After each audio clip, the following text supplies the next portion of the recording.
दोस्तों, मुझ में और आप में, लगभग सभी इंसान में कुछ अच्छाइयाँ होती हैं और कुछ बुराइयाँ होती हैं। रावण के साथ भी ऐसा ही था, लेकिन रावण में जो दुर्गुण था वो था उसका अहंकार। उसको अपने बल पर बहुत अहंकार था जो उसके मृत्यु का कारण बना। लेकिन इसके अलावा रावण में अनेक खूबियाँ भी थी।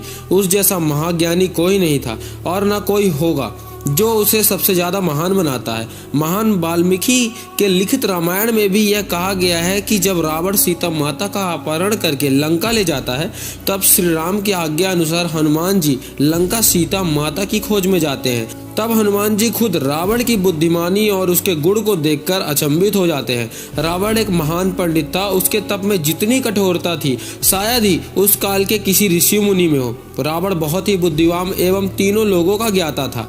उसके जैसा तेज बुद्धि वाला प्राणी आज तक नहीं हुआ। वह सभी विद्या में निपुण था। उसने कठोर तप करके अपने सिर का भेंट देकर महादेव को प्रसन्न किया और उनसे अनेकों वरदान मांगे। महादेव को पता था कि रावण इन वरदान का दुरुपयोग करेगा, लेकिन उसके कठोर तप की वजह से उन्हें वरदान देना पड़ा। और रावण के द्वारा मांगे गए वरदान में एक वरदान था कि कोई मुझे आसमान में नहीं मार सकता, जमीन में नहीं मार सकता और कोई मनुष्य मेरी मृत्यु नहीं कर सकता। महादेव ने सभी वरदान दे दिए। फिर जब हनुमान सहित श्री राम की सेना का और रावण की सेना का युद्ध होता है तो रावण हार जाता है, और जब वह पृथ्वी के पर गिरता है और मरने की हालत में होता है, तब श्री राम लक्ष्मण से कहते हैं कि रावण जैसा बुद्धिमान व्यक्ति इस संसार में नहीं है। जाओ लक्ष्मण, रावण के पास जाओ और रावण से कोई ऐसी विद्या और ऐसी शिक्षा लेकर आओ जो तुम्हें इस संसार में उपस्थित कोई भी ऋषि मुनि ना दे सके। तब श्री लक्ष्मण रावण के पास जाते हैं और महाज्ञानी रावण सिर्फ उनको 3 बातें बताता है जो किसी भी व्यक्ति के जीवन में सफलता पाने के लिए आवश्यक है।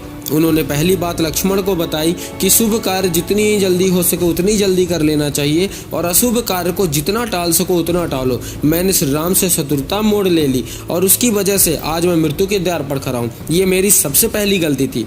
और दूसरी बात यह है कि अपने दुश्मन को कभी छोटा नहीं समझना चाहिए। मैंने श्री राम को छोटा समझा, अज्ञानी समझा और वानर भालू को सामर्थ्य में छोटा समझा। उन्होंने मेरी पूरी सेना का नष्ट करके लंका को भी जला दिया। मैंने महादेव से वरदान मांगते वक्त कहा था कि मनुष्य के अलावा मेरी मृत्यु कोई ना कर सके। मेरी ये बहुत बड़ी गलती थी जो मेरे अंत का कारण बनी और मेरे जीवन की ये सबसे बड़ी दूसरी गलती थी।